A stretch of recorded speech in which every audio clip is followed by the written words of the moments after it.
Alright, we're here working on my dad's 81 Trans Am, the Daytona 500 pace car. This used to be Marty's car.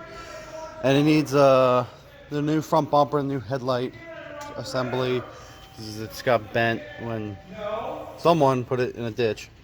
So, we got all the parts. We just gotta remove all of them. I already removed the front splitter. Just some half-inch screws in the bottom. Some that goes above the top of the bumper. Oh, okay. Some screws over here, half-inch on the bottom, and these really hard bastards that are on the inside of the fender. Up behind here, you gotta reach your hand up in here to get to them. This side, there's two up behind here, one there and there. But on this side, they make it slightly easier for you by putting one up there. So this one right here is up, or right here is in here. But this one you can actually just reach around the fender here and get to it. But that's what we're doing. This car also needs a carb. I have a Holley 750 for it and some electrical things. Marty said something about all the wiring in here. There's a short or a break somewhere that he'd be driving and just he'd lose power to the lights and he'd just wiggle this around and it would start working again. So needs some work, but okay. So we got the bumper off. It was actually surprisingly easy. It was only 2 bolts here and here, here and here. This bolt, the plate for the hood latch, the 2 here for that connect to the bumper, the 2 there, some clips on the bottom, and the lower splitter needed to be taken off, which was the bolts that I showed you earlier, and some bolts on the bottom. And it actually just pulled straight off. It was pretty easy. The new bumper, we have a parts bumper which has the assembly and a new bumper that's going to go on that one. But as we're taking a look here, we can see that when someone crashed this, it looks like it actually, they were afraid that it hit the bottom of the lower radiator support and bent the lower radiator into the radiator. But what it actually looks like what happened was they hit the bumper support and it pushed the bumper support up and bent the radiator support right there. Bent the radiator support there, but didn't really bend the radiator support at the radiator. So I think this piece, there's 2 bolts, one here and one here, and you can loosen them, and I think you could push this back down and bend that radiator support back out. And the same thing on this side right here. So we're doing a little work on some of the pieces that are bent up in here. This was bent, and the piece, the hood latch was broken. The cable, or not, it wasn't broken, but it was pretty fucked up. There's the piece that it mounts to, and there's the cable. Come on, focus. There.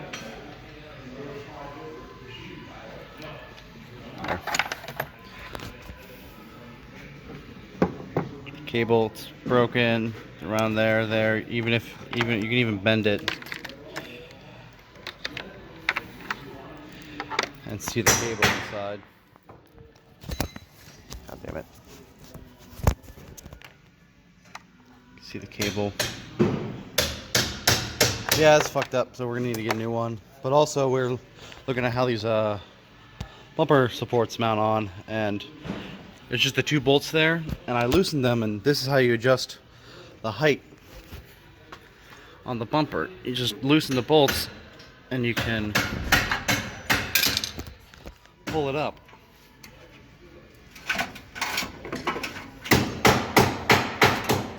And that's how you adjust the height. So what happened was the bumper, when it took a nosedive into this ditch, it hit the bumper and it actually just pushed the bumper I pushed the support up and hit the support right here and bottomed out on the support, and then it just got locked in there. But I don't think it smacked the radiator support or nothing. But there is going to be some things like right here. You can see it's kind of flattened out up top here. You probably just pound this back down with pound it back down. And this side isn't as bad. Gonna need some header gaskets, carburetor that I already have. It'd be nice to put AC on this, but you just need a 455 compressor, and then they cut the lines off, but they could have just unbolted them right here. So we just need to get the lines for right here, and the condenser and the compressor. On the inside needs cleaned up a little bit. Did some cleaning, wiped it down a little bit. Looks a lot better, but it's gonna need some wiring done. Like some of these switches don't work. This one, it don't work. And then the back needs some suspension. It needs shocks. It's got these cheapo Monroe shocks, I think. You can't see shit. But and also it's shackled in the back. It's got an extended shackle in the back here. So bring the car up an inch, but it just makes this car sit so high up in the air, and it handles so wonky because of that. It just needs the factory shackles and new shocks, and it should be good to go on the suspension wise.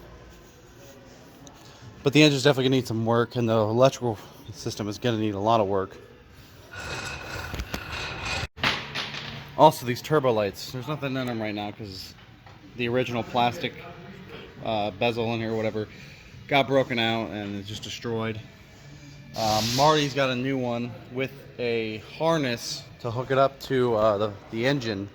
Now the turbo lights originally came on with boost, but this engine obviously does not have boost on it, so it's got a bunch of vacuum switches that will turn on the lights at certain amounts of time. Actually, we're on base. It's the Mechanicsburg Navy Depot. They got an auto hobby shop in here. They got a lot of nice cars in here. There's a lot of them over that grate over there in storage. But this is the work area. This is where the Trans Am is. And there's the lifts, and there's the bays, and all the presses, and the grinders and stuff. But in here we got some interesting cars, like this Pontiac with the single overhead cam, inline 6. These are kind of cool. It's convertible. Here you got a Regal GS. It's been sitting here for fucking ever. You can even see I wrote that lettering on there like 4 years ago, and it's starting to dust over again.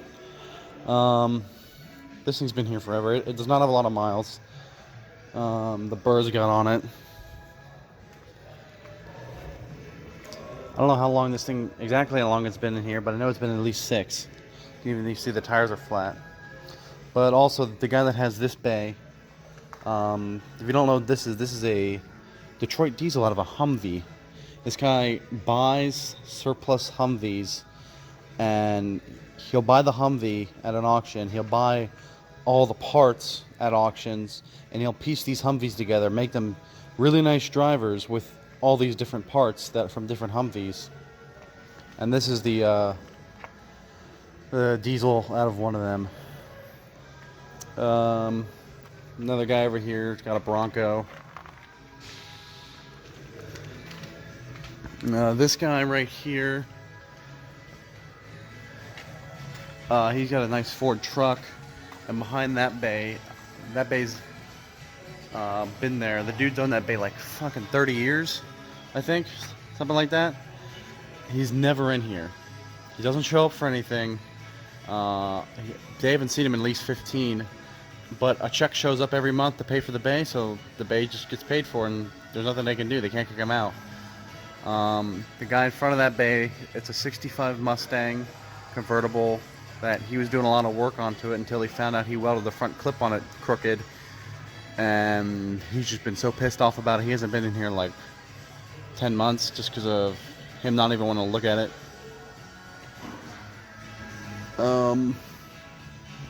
Another guy over here. This guy back here used to have Volkswagens, and now he's got some other car. The guy with his 300ZX. He had a Lotus Esprit that he was putting an LS into, and I don't know whatever happened with that build. He also got an AC Cobra. This is this guy we've known for a while. I haven't seen him in a long time. He's got this bike, but I bought a Civic that was nothing but parts and a shell sitting on actually this rotisserie right here. It was up on this rotisserie, and it was a bare shell of a Civic. Nothing left, but it was clean, and the rust was fixed on it, and he had every single part that came off of it. And I got it from him for 150 bucks, and I think I sold all the parts, and I probably got like 800 bucks out of it.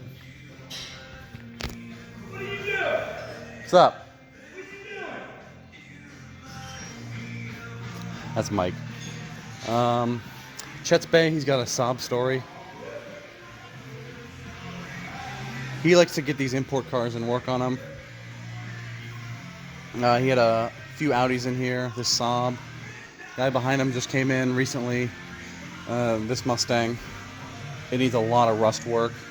We actually even offered him the 73 for parts for to fix this panel here and the floors and stuff, but he didn't want anything. So this is how it's been. I don't know how often he comes in here. I only just seen his here the last few times.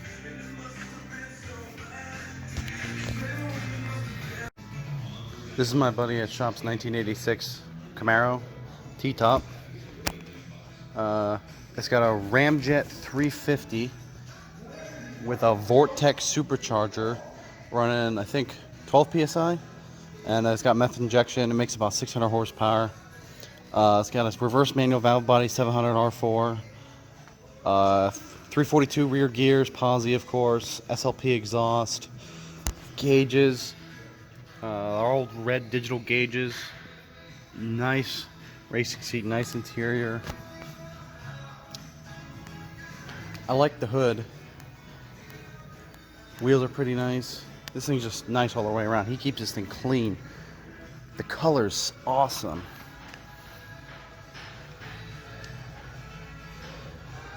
He actually just had to put a door on this recently because it was in storage, and someone in storage backed into his door and put a giant dent in it. He had to take it off, put a new skin on it, repaint it. This is that door. If you notice, there's no handles. He has door poppers on this, which is kind of cool. I don't really like them that much just in case your battery dies or your key fob battery dies. You won't be able to get in your car. This thing's nice all the way around. And this is why the door panel's off, because the door had to be off.